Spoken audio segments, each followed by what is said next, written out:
Health tips muna tayo ngayon mga kakusina. Ito kasi ang palagi kong kinakain tuwing umaga.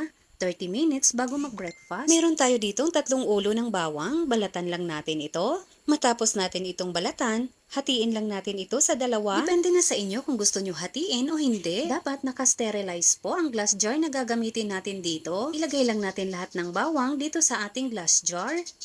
Ayan, at lagyan lang natin ito ng honey. Dapat siguraduhin nyo na pure honey talaga ang ilalagay nyo dito. Dapat nakalublob talaga lahat ng garlic natin dito sa honey.